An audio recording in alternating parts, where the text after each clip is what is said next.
Yo, halo, balik lagi sama gua di channel Bray Martin. Oke guys, jadi sesuai janji gua, kalau misalkan hari ini setelah tadi update video mengenai Bitcoin ya, tadi saya sudah sampaikan analisanya dari time frame weekly, daily, sampai hourly atau time frame 1 jamnya. Jadi sekarang akan saya bahas untuk Dogecoin karena banyak banget yang request untuk dibahas Dogecoin seperti apa ya. Kemarin udah bahas Cardano, udah XRP juga udah, teman-teman. Jadi sekarang gilirannya untuk Dogecoin atau Dogecoin, teman-teman ya. Jadi memang ini berapa hari belakang ini memang Elon ini ngegoreng-goreng lagi lah ya si Doge ya. Kemudian juga MACD itu ya nggak jadi juga akhirnya pakai Doge karena sempat diisukan bakalan pakai Doge dan lain sebagainya, akhirnya nggak jadi. Dan ini cukup mengejutkan ya teman. Jadi di Dubai itu buka sebuah tempat jualan burger ya, restoran gitu yang menerima pembayaran kripto sebagai paymentnya, salah satunya Doge nih ya. Jadi ada covernya logo Doge to the moon ya kan, ada ya pokoknya lambang Doge lah tahunnya. Jadi ini cukup menarik sekali ya. Jadi memang masih menunggu untuk Doge ini untuk proyek ke luar angkasanya ya, yang akan dilakukan oleh roketnya si Elon ya, SpaceX sih teman-teman ya. Jadi masih menunggu untuk konfirmasinya, kapannya itu pastinya belum ada yang tahu sama sekali. Cuman memang digadang-gadang banyak banget yang bilang itu Maret ataupun April ya. Balik lagi nggak ada yang tahu teman-teman ya. Pokoknya di kuartal 1 pada tahun ini teman-teman ya. Jadi itu informasi terakhirnya gitu, banyak banget yang info seperti itu. Jadi langsung aja kita pergi ke technical analisanya teman-teman ya. Dan nanti pada akhirnya akan saya update seputaran sedikit untuk si Bitcoinnya ya. Jadi untuk Doge dulu, untuk time frame daily-nya ya. Jadi memang ini terbentuk sebuah trendline support ya. Jadi ini saya tandain untuk bawahnya support, atasnya resistance seperti biasa.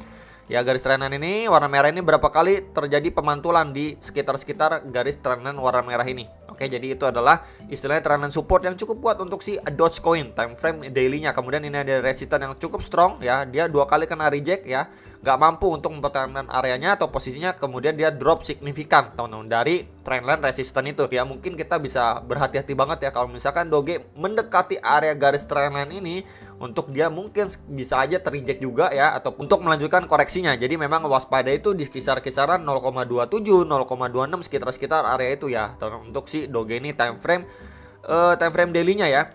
Kemudian juga untuk dari segi RSI-nya juga memang dia di bawah level 50 udah pasti. Kemudian dia juga masih under pressure di bawah EMA 34 dan 55 atau garis warna merah dan biru ini ya. Jadi benar-benar masih under pressure ya teman-teman ya. Ataupun kita juga bisa bilang downtrend ya, masih downtrend untuk Doge ya overall-nya teman-teman ya. Jadi memang sebelum dia mampu untuk breakout terhadap EMA 34 dan 55 ini atau garis warna merah dan biru ini ya, kita nggak bisa mengekspektasikan harganya itu bakalan melambung tinggi. Seperti halnya ini aja dia sudah mampu bertahan di atasnya ya, kemudian dia breakout aja nggak setinggi bagaimana, kemudian dia mampu breakout lagi juga ya, poinnya itu ataupun peaknya itu sama di poin sebelumnya atau di kisaran 0,34 sekian dolar teman-teman. Jadi memang apalagi sekarang masih bawah EMA 34 dan 55 ini ya, kita nggak bisa berekspektasi lebih ya. Cuman memang untuk support-supportnya yang di bawahnya itu kisaran 0,12 itu merupakan salah satu support yang kuat juga, karena memang itu lowest point terakhirnya dia nih teman-teman tuh ya, di kisaran 0,118, 0,12 ya, kisaran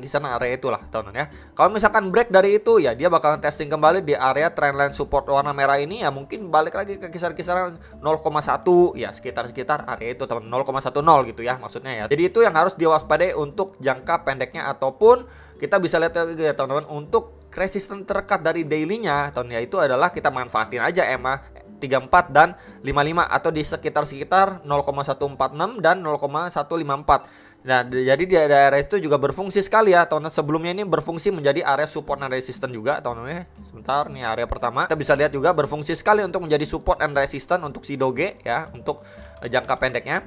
Kemudian next lagi di EMA 55 itu juga berfungsi juga sebagai support and resistance juga teman-teman. Tuh ya, jadi dua ini adalah target yang harus kita perhatikan untuk daily-nya terdekat. Nah, kemudian kita pergi ke hourly-nya seperti apa.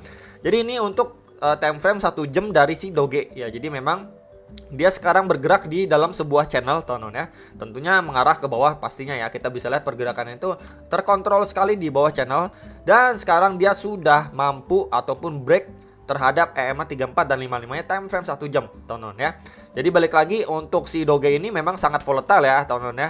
Kita bisa lihat juga sebelumnya dia sudah mampu break, kemudian langsung dipukul mundur, langsung dia terbreakdown teman-teman. Jadi jangan terlalu over happy dulu kalau misalkan kita melihat si Doge ini sudah mampu ya namanya breakout terhadap EMA 34 dan 55-nya lagi ya teman-teman, karena memang si Doge ini sangat-sangat volatile sekali. Ya naik langsung bisa dibanting turun lagi walaupun memang sudah berhasil breakout terhadap EMA 34 dan 55. Jadi yang nanyain target terdekat untuk sekarang ini di mana ya? Kita bisa tarik aja teman-teman ya. Yaitu pasti setelah dia mampu breakout ya, pasti mendekati di area-area 0,136 sekitar area itu, di mana itu adalah trendline resisten yang terbentuk dari channel yang sedang dia mainkan gitu ya, ataupun dia lagi bermain di dalam sebuah channel. Nah, di mana kalau misalkan saya tandain juga di kisaran area itu teman-teman ya, itu juga sebelumnya ini sangat berfungsi sekali untuk menjadi support si Doge. Nah, ini teman-teman ya.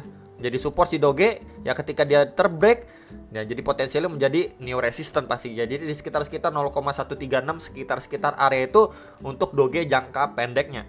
Nah, kemudian kalaupun ya dia ini mampu melanjutkan penguatannya bahkan sampai breakout terhadap trendline resistance ini dan channel ini ya, seberapa targetnya sih gitu ya, next target lagi ya. Oke, kita tarik aja teman-teman ya pakai Fibo seperti biasa ya. Dari swing high-nya dia ke swing low terakhirnya dia teman-teman. Nah, ini kita mendapati beberapa area golden ratio ya, seperti retracement 0,3, 0,5 dan 0,6. Jadi balik lagi itu adalah 3 golden ratio yang biasanya saya pribadi itu lihat ya teman-teman atau gunakan. Ya, yang pertama itu di kisaran 0,142, next lagi di 0,145, next lagi di 0,154. Jadi ini adalah 3 area ataupun target setelah dia mampu ya breakout terhadap garis trendline warna merah ini. Ya pas banget nih teman, dari tarikan Fibo juga ada retracement 0,2 atau sekitar 0,135, 0,136 ya. Pas banget dengan area-area yang tadi sudah saya sampaikan yang sebelumnya berfungsi menjadi support dan new resistance ya teman, dan pas banget juga ada trendline resistance dari si channelnya si Doge ini sendiri. Ya, jadi ini terdekat, next lagi 3 targetnya nih. Jadi balik lagi saya ingatkan harus berhati-hati untuk beberapa target resistennya. Terlebih juga lebih konsen ke retracement ataupun Fibo 50%-nya. Ya, sebentar guys. Sebentar saya akan tanya. Nah, ini ya. Di sininya nih tuh namanya ada pun pattern dead cat bounce ya. Jadi patternnya itu dia mengarah dari penurunan ya, kemudian dia melanjutkan pengenaikan ya, ke arah sini langsung kena reject untuk melanjutkan penurunannya kembali teman-teman ya. Jadi ada namanya pattern dead cat bounce ya, kenaikannya itu yang maksimal ataupun di sekitar Fibo 50%-nya. Itu untuk berhati-hati atau waspada ya. Kemudian kalau misalkan pun untuk jangka pendeknya tetap aja perhatikan untuk beberapa area target untuk si Doge yang tadi sudah saya sampaikan 1, 2, 3 dan keempatnya ya maksimal ya teman-teman ya. Di mana kenapa saya bilang maksimal di retracement 0,6, karena memang dari segi fundamental yang saat ini itu belum terlalu mendukung ya. Kalau misalkan kita pengen lihat si Doge ini terbang atau lain sebagainya, kecuali Maret langsung ya Doge ini diluncurin ke luar angkasa menggunakan roketnya si Elon, bener-bener dijor-joran sama Elon dan lain sebagainya, ya bisa banget gitu ya, marketingnya di push banget ya. Kemudian ada yang serok bener-bener ngepam si Doge ini, ya bisa aja. Tapi kalau misalkan kita lihat dari fundamental perekonomian secara makro global saat ini, ya mungkin hal tersebut akan chance-nya kecil setelah Maret lah ya, mungkin di April atau beberapa bulan setelahnya. Ya, jadi memang ini untuk target jangka pendek, apalagi ini untuk hourly-nya. Ya, perhatikan beberapa target ini ya, ketika memang dia harganya udah naik ya jangan terlalu FOMO. Ya, itu sih saran saya, perhatikan untuk beberapa area target ini dan jangan terlalu FOMO ya. Jadi kalau misalkan yang udah profit ya bisa aja mengurangi posisinya atau cicil jual. Itu aja teman-teman yang bisa saya sampaikan mengenai Doge untuk hourly-nya, untuk daily-nya ya. Kemudian sedikit info tambahan untuk si Bitcoin-nya ya, dia sudah breakout terhadap trendline resistance ini. Ya, dia lagi testing ke area pertama, target pertama yang tadi saya sudah sampaikan di video sebelumnya. Jadi yang belum nonton penjelasannya bisa cek video sebelumnya di hari ini. Next target yang kedua areanya, dan ini adalah target ketiganya teman-teman ya.